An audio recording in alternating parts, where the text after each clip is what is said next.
Bien amigos, esto es Un Mundo de Economía. Continuamos con ustedes, con nuestro invitado, el economista Felipe Pérez Martí, exministro de Economía de la República de Venezuela. Doctor Felipe, estábamos conversando hace un momento de la participación del tema petróleo, ¿no? El excremento del diablo, como usted lo calificó, efectivamente, dentro del contexto del desarrollo de la economía del país. Y aquí, pues, efectivamente, recordamos una frase muy importante en el desarrollo de nuestro país: sembrar el petróleo. ¿Qué pasó en esa materia? Bueno, fíjate, esta enfermedad es una enfermedad conocida en el mundo hoy por hoy, en la teoría económica. De hecho, tiene un nombre, se le denomina la maldición de la abundancia. Estábamos hablando. Ajá. Sí. ¿Qué pasa? Que eso tiene 3 síntomas, ¿no? El primero es la enfermedad holandesa, que como entran esos dólares, entonces compran bolívares, el bolívar se sobrevalúa. Entonces es muy fácil importar y es muy difícil exportar. Y subdesarrollas la producción nacional. Ese es el primer síntoma. El segundo es que tú tienes macroeconomías muy inestables, ¿no? ¿Por qué?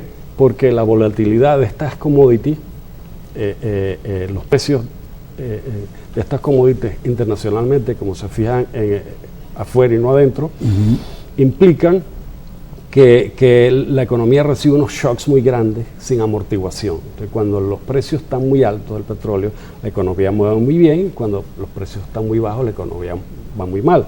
Entonces, eso no permite inversión de largo plazo. Ese es el segundo síntoma de esta enfermedad. Y el tercero es que estas economías padecen de centralismo político, ¿no? Institucional y territorial.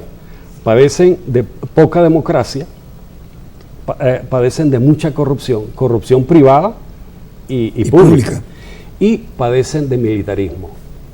Entonces, no sé si ustedes han visto algún país que tenga estos problemas. Eso tiene que ver con la renta petrolera. ¿Por qué? Porque los buscadores de renta, que llamamos en economía, o los cazadores de renta, se organizan para usufructuarla lo mejor posible. Entonces, a ellos no les gusta la descentralización, porque si la tienen centralizada, lo usufructúan mejor. Le gustan los militares, ¿por qué? Porque los militares se convierten no en la gente que defiende al país, sino la gente que defiende el interés de la renta de los que están enchufados, usufructuándola. No es una cosa de Chávez, eso viene de antes. Sí, sí. Entonces, es una cosa estructural. Es estructural. Les gusta la centralización institucional, ¿no?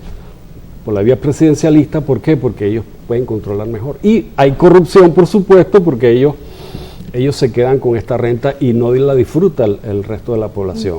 Hay una solución muy fácil, que es el fondo noruego, ¿no? Que lo propuso Pérez Alfonso. Los fondos de emergencia. Incluso desde antes de que se propusiera internacionalmente. Esta es la solución a la que tendríamos que ir. No es que nosotros tenemos que controlar los corruptos individualmente, no es una cuestión de moral individual, es una cuestión de diseño institucional.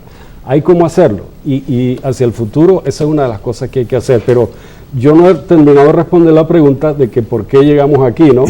Y sobre todo, lo más importante, hemos llegado a una situación muy crítica, a situación donde todas las variables económicas están altamente distorsionadas. No podemos hablar de un mínimo equilibrio macroeconómico. No se aprovechó esa bonanza petrolera que hubo entre 2004 y 2008, donde el precio del crudo venezolano alcanzó en más de $100. Se puso en evidencia una vez más la falta de criterio por parte del Ejecutivo Nacional de cómo se administraron esos recursos, siempre predominando esa mentalidad: vamos a manejarlos con mentalidad de abundancia y no de escasez. Doctor, ¿qué hacer ante la gravedad que tenemos, que presenta la crisis económica aquí en Venezuela? Cómo no, brevemente te voy a continuar la pregunta que me hizo Fidel para entrar a qué hacer. Fíjate, el gobierno, en vez de corregir ese tipo de problemas, lo que hizo fue enfatizarlo, porque si uno de los problemas de la enfermedad es que se sobrevaluaba el bolívar, con el control de cambio se sobrevaluó mucho más.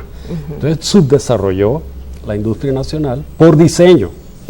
Y digamos, las importaciones subieron en importancia y las exportaciones no petroleras bajaron en importancia. De manera que por diseño, que fue un error grave de política económica, esto del control de cambio, tú ya predispusiste que esta economía iba para abajo. Claro. Por otro lado, tú no ahorraste cuando tenías mucho, que el colchón ante los shocks externos, ¿verdad? Y cuando tenías pocos tú desahorrabas. Bueno, eso fue un desastre total. La economía fiscal era procíclica. Chávez no quiso